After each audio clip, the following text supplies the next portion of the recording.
Hello नमस्कार दोस्तों। आप पढ़ रहे हैं कक्षा 12वीं एनसीईआरटी गणित, जिसमें आज आप अध्याय 2 शुरू करेंगे, जो है प्रतिलोम त्रिकोणमितीय फलन। मतलब यहाँ पे इनवर्स के रूप में अब हमें त्रिकोणमितीय फलन दिया रहेगा। जैसे हम पढ़ चुके हैं, एफ का प्रतिलोम जी होता है, मतलब एफ इनवर्स का मान जी होता है। तो इनवर्स को हम -1 की घात कहते हैं। यदि -1 की घात लगी है तो उसे इनवर्स कहा जाता है, मतलब उसे प्रतिलोम कहा जाता है। तो यहाँ पे भी हम देखेंगे जो sine cos tan cosec sec cot होते हैं, उन पे भी -1 की घात लगी होगी। जैसे साइन इनवर्स एक्स होगा, कॉस इनवर्स एक्स हो सकता है, टेन इनवर्स एक्स हो सकता है।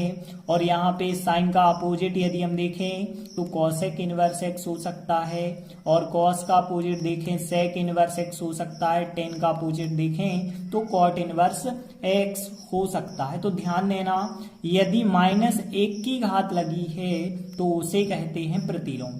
और त्रिकोणमितीय फलन तो आप जानते हैं, sine cos tan cosec sec cot सब कहलाते हैं त्रिकोणमितीय फलन। तो यहाँ हमें प्रतिलोम त्रिकोणमितीय फलन जो है इसके बारे में अध्ययन करना है। अब इसके नियम देखिए। पहला नियम तो आप ध्यान रखें, यहाँ पे पहला नियम यह है कि यदि मान के चलिए साइन इनवर्स एक्स कोई फलन आपको दिया गया है, कोई भी इनमें से फलन दिया गया है, और उसे यदि आप y के बराबर मान लेते हैं, तो यहाँ पे देखिए जब साइन इनवर्स एक्स बराबर y है तो यहाँ यदि साइन को आप उस तरफ ले जाते हैं तो इनवर्स हट जाता है और साइन y बन जाएगा।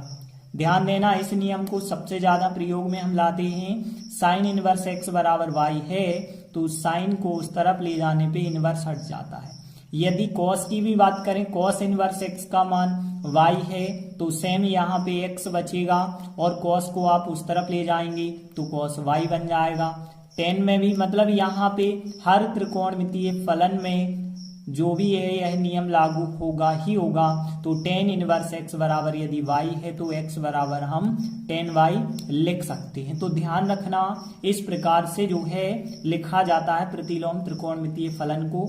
अब देखिए दूसरा नियम आप ध्यान दीजिए। आप लोगों ने पढ़ा होगा जो x का मान हम रखते हैं वो कहलाता है प्रांत। तो x के मान को हम कहते हैं प्रांत, और जो आंसर आता है वो कहलाता है y, और y को हम क्या कहते हैं, परिसर कहते हैं। तो यहाँ पे यदि हमें कहा जाए परिसर ज्ञात कीजिए तो आप समझ जाना y का मान ज्ञात करना है। और परिसर का कह के एक चीज और कह सकते हैं कि मुख्य शाखा का मान ज्ञात कीजिए, तब भी आपको y का मान निकालना होगा। या मुख्य शाखा ना कह के कह सकते हैं उसका मुख्य मान ज्ञात कीजिए, तब भी हम y का मान ज्ञात करेंगे। और इसके बाद तीसरी महत्वपूर्ण चीज, जो परिसर होता है, मुख्य शाखा या मुख्य मान होते हैं, सबकी अलग अलग लिस्ट होती है।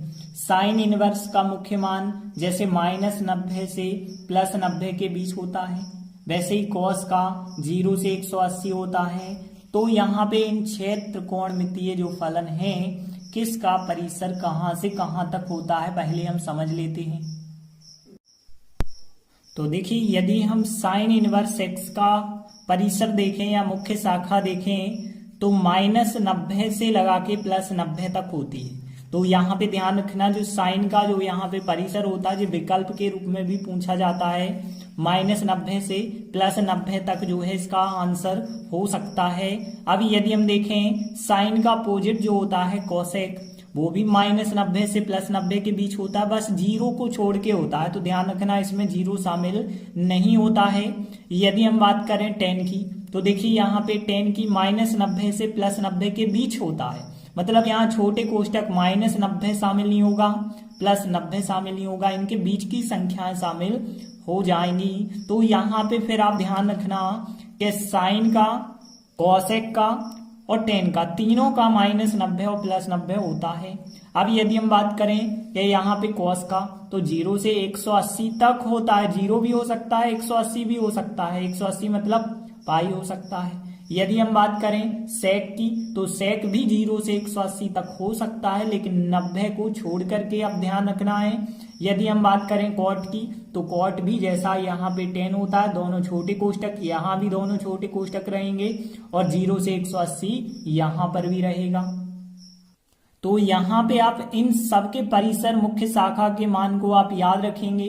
तो पहली प्रश्नावली इसी पर आधारित है। तो देखिए ज्यादा कठिन भी नहीं है याद करना, जिनका मान साइन पर निर्भर करता है आप याद रखना, उनका जो परिसर होता है -90 और +90 होता है, जो ध्यान रखना इनके बीच होता है। देखिए कोष्टक आपको ध्यान रखने की आवश्यकता नहीं है, तो यहाँ पे छोटा कोष्टक या बड़ा कोष्टक तो ध्यान रखेंगे आप कि 10 में और कॉट में छोटे कोष्टक होते हैं, बाकी सब जगह बड़े कोष्टक होते हैं। यदि हम देखें साइन कोसेक, कोसेक की यदि हम बात करें तो कोसेक को पता है 1/sin लिखा जाता है, इस वजह से उसका भी इतना होता है, बस 0 को छोड़ करके होता है।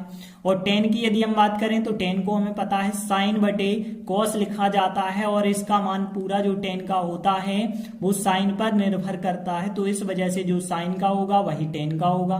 तो यहाँ जो साइन का था वही 10 का हुआ।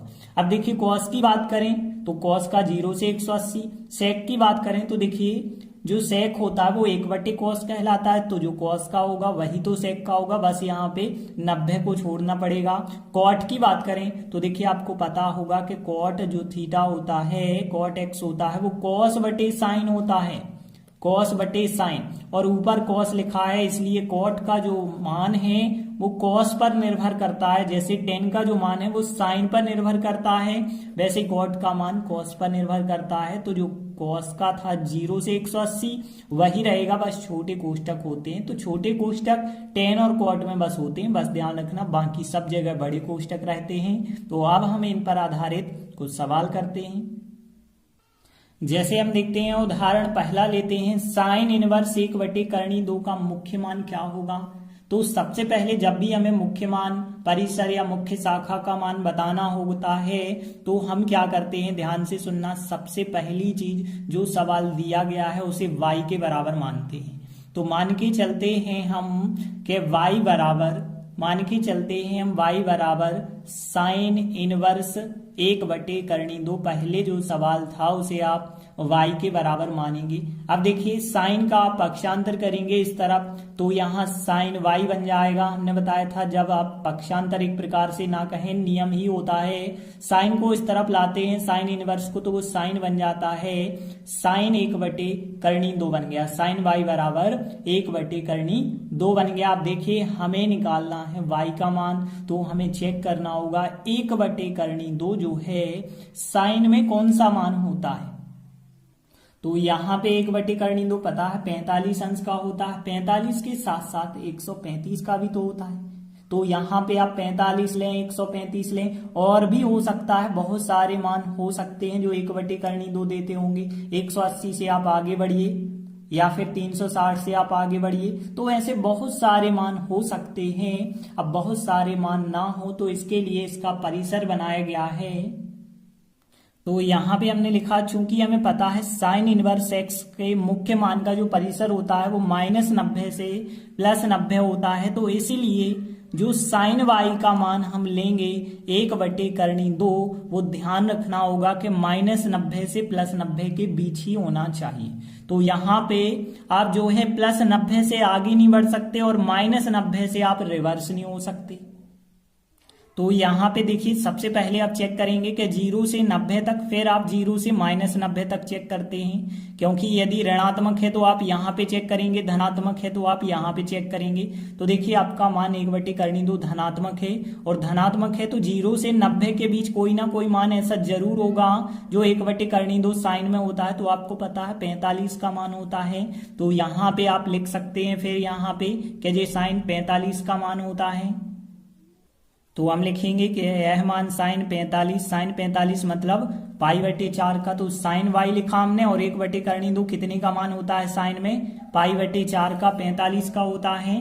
तो देखिए यदि साइन से साइन दोनों साइड के आप अलग कर देते हैं तो y का मान कितना आ जाता है, π/4 आ जाता है। और फिर y का मान ही तो हमें बताना था, क्योंकि मुख्य मान, और मुख्य मान हम y को कहते हैं। तो फिर हम लास्ट लाइन क्या लिख सकते हैं, अतः साइन इनवर्स 1/2 का मुख्य मान π/4 होगा। तो इस प्रकार से हमें साइन इनवर्स 1/2 का मुख्य मान π/4 प्राप्त होता है। देखते हैं अगला सवाल है कॉट इनवर्स -1/3 का मुख्य मान ज्ञात कीजिए। तो यहाँ पे देखिए कॉट का हमें मुख्य मान ज्ञात करना है। तो सबसे पहले जब भी आपको मुख्य मान ज्ञात करना होता है तो मान के चलते हैं, जो भी सवाल है y के बराबर मानते हैं। तो y बराबर मान लिया जाए यदि कॉट इनवर्स -1/3 को y के बराबर माना जाए तो फिर अतः हम ऐसा कह सकते हैं कि कॉट इस तरफ आएगा तो कॉट y बन जाएगा बराबर आएगा -1/3। अब देखिए हमें कॉट इनवर्स जो होता है उसका परिसर पता होना चाहिए मुख्य मान का। तो देखिए आप लिखेंगे चूंकि कॉट इनवर्स के मुख्य मान का परिसर। अब देखिए कॉट का कहां से कहां तक होता होगा, तो देखिए हमने आपको बताया था कॉट जो होता है कॉस बटे साइन होता है। तो इस वजह से कॉट का जो मान है निर्भर करता है कॉस पर, और कॉस का हमने 0 से पाई बताया था। तो यहाँ कॉट का भी यदि आप देखेंगे इस लिस्ट में तो 0 से पाई होता है, बस कॉट में और टेन में छोटे कोष्टक होते हैं। तो आप लिखेंगे कि कॉट इनवर्स एक्स के मुख्य मान का परिसर 0 से पाई होता है। तो देखिए हमने लिखा कॉट इनवर्स एक्स के मुख्य मान का परिसर 0 से 180 तक होता है। अब यहाँ पे ध्यान देना, तो इसीलिए हम कह सकते हैं कि जो कॉट y का मान होगा, यहाँ पे अब आपको चेक करना होगा कि जी कॉट कितने अंश का मान है। 0 से 180 के बीच में ही आना चाहिए। तो देखिए 1/3 की यदि हम बात करें तो 1/3 यदि कॉट में देखें तो कितने का मान होता है, 60 का मान। 60 का मान कॉट में 60 का मान होता है 1/3। जो 60 का मान होता है वही 120 का मान होता है, ये तो नियम पता है। कॉट में जो है +1/3 है तो वो जो है 60 अंश का होता है। यदि कॉट में -1/3 है तो वो 120 अंश का होता है। तो यहाँ पे फिर हम 120 अंश लिखेंगे। देखिए 60 को पता है π/3 लिखा जाता है। 60 का दुगना करेंगे तो 60 दूनी 120 होगा। तो इसे हम फिर 2π/3 लिख सकते हैं। अब यहाँ पे यदि हम देखिए कॉट से कॉट काट देते हैं तो हमें y का मान 2π/3 प्राप्त हो जाता है। जो y का मान आया है यही तो मुख्य मान आया है। तो हम कह सकते हैं अतः कॉट इनवर्स -1/3 का मुख्य मान 2π/3 होगा। तो देखिए हमने लिखा था कॉट इनवर्स -1/3 का मुख्य मान जो है 2π/3 है। तो इस प्रकार से हमने 2 उदाहरण कंप्लीट किए। आगे की वीडियो में हम प्रश्नावली 2.1 शुरू करेंगे। तब तक के लिए धन्यवाद।